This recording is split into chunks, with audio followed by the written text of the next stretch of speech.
Hey guys, Peter here to tell you about the latest from Hellripper, Warlocks, Grim, and Withered Hags, out February 17th on Peaceville Records. The album has 8 tracks, 43 minutes in length, and this is the band's third full-length studio album. They are a Scottish black speed metal band. This album is a little bit of a Jekyll and Hyde, because you see two different sides of Hellripper. You see the past of the band, and you see the future of the band.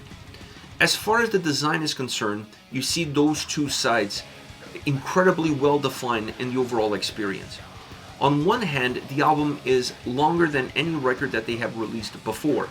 So this brings different configurations as far as how you're going to place these songs in order to give the album the necessary fluidity and playability. The record also has 2 songs that push the 8-minute mark, and that is something that we hadn't seen before. So this is also going to throw a little bit of a wrench into the design, because you have to find the right place for them so that the fluidity of the record, the impact and intensity that the album has, doesn't become diluted throughout the entire experience. But on the other hand, you also see the more connected side, the more balanced side, the more compact side of the band and of the design of this album. Things that we would expect, tracks to flow really well from one to the other, the album to have great momentum regardless of the subtle changes on a song-by-song basis or even within songs. The movement of the album is undeniable, and this is a record that stays connected from beginning all the way to the end. So you see the attributes that got Hellripper to this place impacting the design of this record, but at the same time changing just enough to open the door to what future records could become. As far as the sound is concerned, you see the same Jekyll and Hyde. You see the speed and darkness that Midnight always talks about on this record, which is a huge part of Hellripper, but you also see a little bit more of an intricate design when it comes to some of these tracks, specifically the longer tracks on the album. Taking a few more gambles, taking a few more chances, becoming a little bit less predictable. So allowing you to feel like there is more of a journey, not just from song to song, but within songs themselves, and allowing you to peel the layers for songs to have a lot more sound, a lot more texture, and therefore a lot more substance. This is only possible because of the production behind it being really good.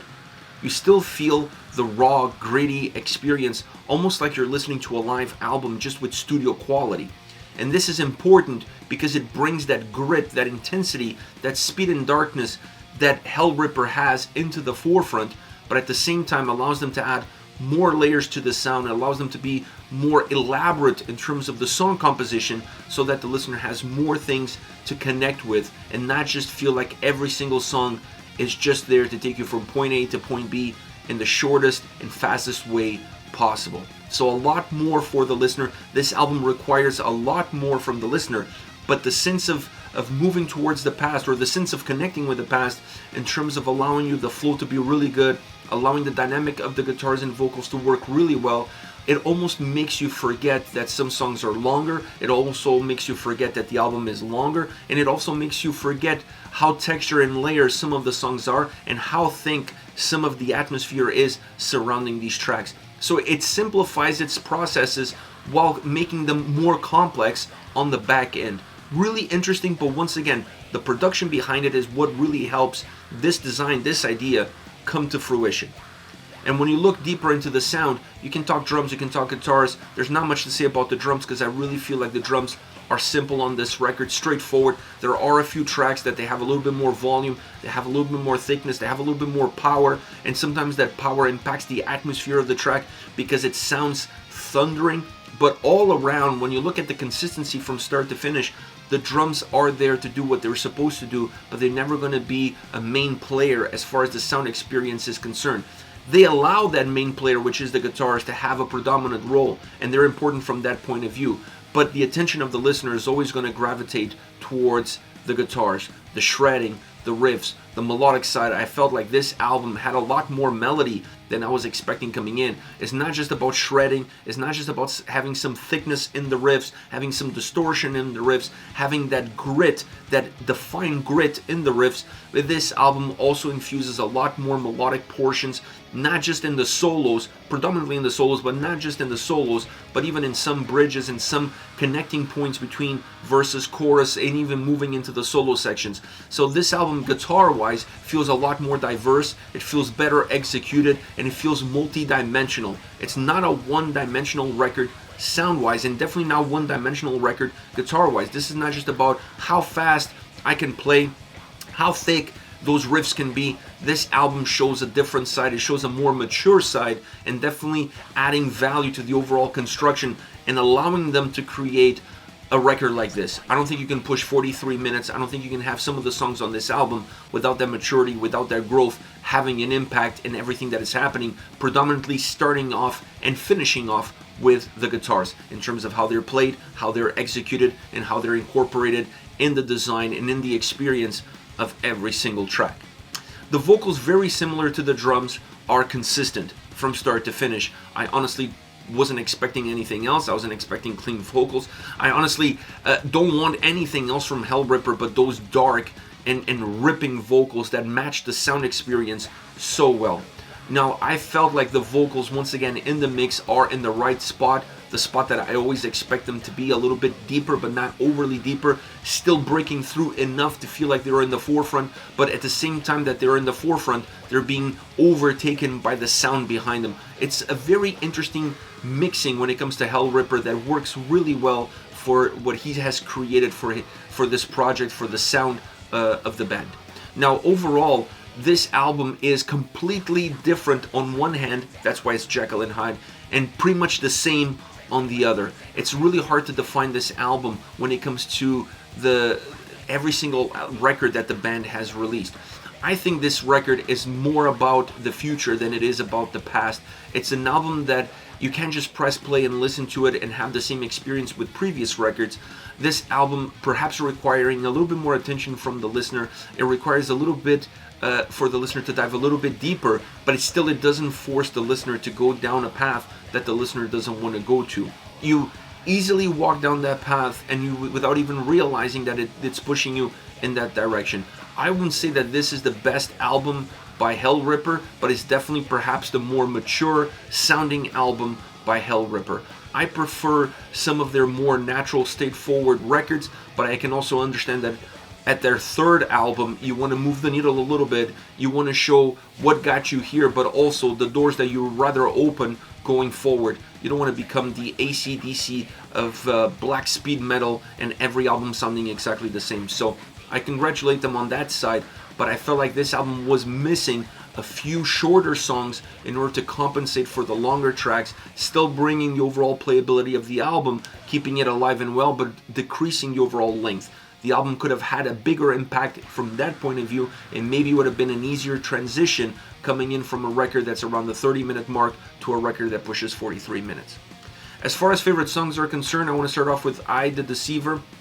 Great intro as far as the track is concerned, allowing you to dive better into the overall track.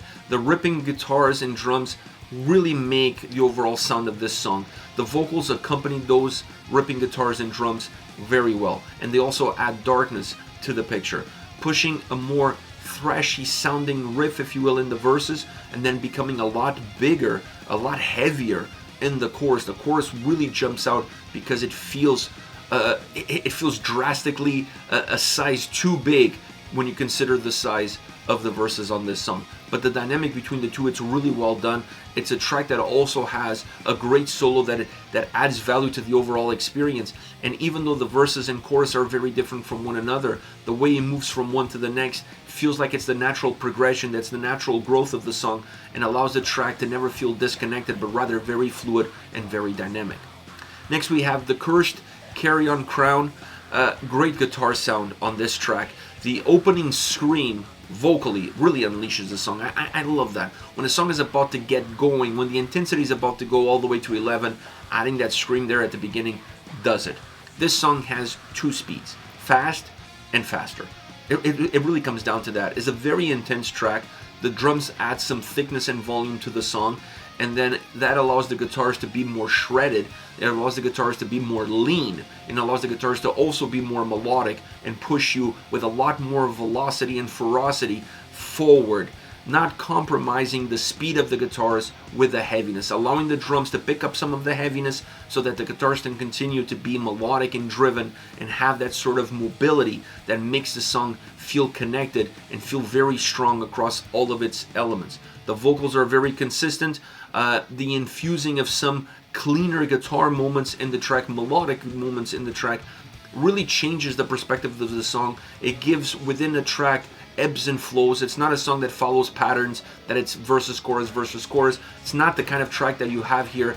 This song has some attributes that make it more complex without overcomplicating its processes.